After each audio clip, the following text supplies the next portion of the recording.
สวัสดีครับพวกกระช่องเอเอีกแล้วนะครับนี้มาแก้ไขงานนะครับ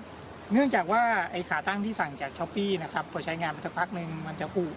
เนื่องจากว่ามันโดนน้ำโดนอะไรนะครับมันก็ผุตามเรื่องตามราวนะฮะเป็นสำหรับครอบอ่างล้างจานนะครับนะลงตรงซิงค์พอดีนะครับนะประหยัดพื้นที่ได้เยอะเลยครับนะแต่ทีนี้ว่าใช้งานไปสักพักหนึ่งมันจะผุ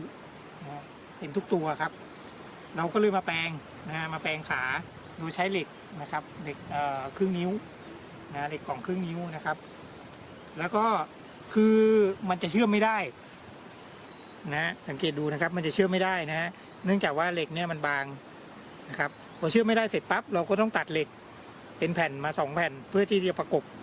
กบด้านนี้นะครับนี่ดูแต่นี้ดีกว่านี่นะนี่ประกบแบบนี้นะครับประกบแบบนี้นะ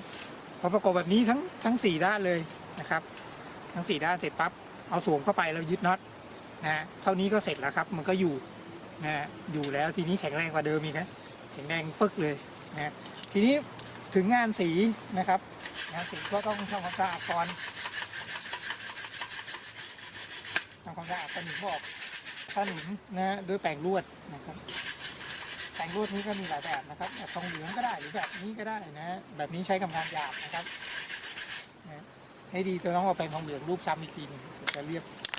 แต่ว่าอันนี้ไม่ได้ซีเรียสมากไม่ได้โชว์ชิ้นงานอะไรนะครับเสร็จแล้วมาพ่นสีนะครับนะรอบแรกนะครับพ่นให้บางๆก่อนเลยห่างสักประมาณ1 ฟุตนะพ่นบางๆนะครับไม่ต้องพ่นหนานะพ่นไปบางๆก่อนเน้นให้ทั่ว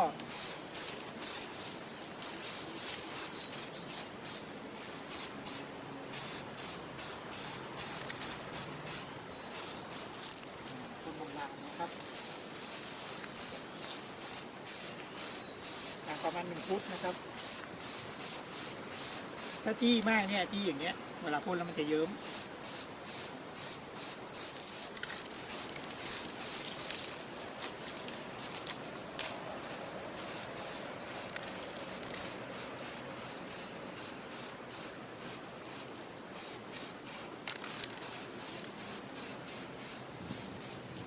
สีที่ใช้นะครับเป็นของบอสนี่นะเป็นสีดำของบอสนี่นะครับสามารถหาได้ในตะกร้าช้อปปี้เลยนะครับ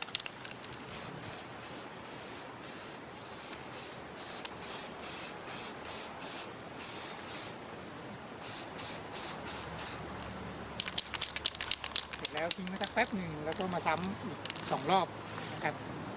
แล้วเราก็มาซ้ำเก็บงานอีกทีนึง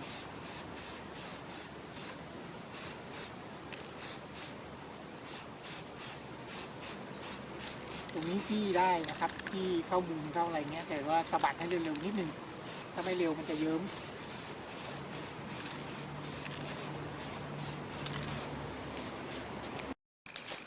ครับแล้วพยายามตากแดดให้แห้งเลยนะครับถ้าพ่นกลางแดดเนี่ยมันจะดีที่สีมันจะชักเงา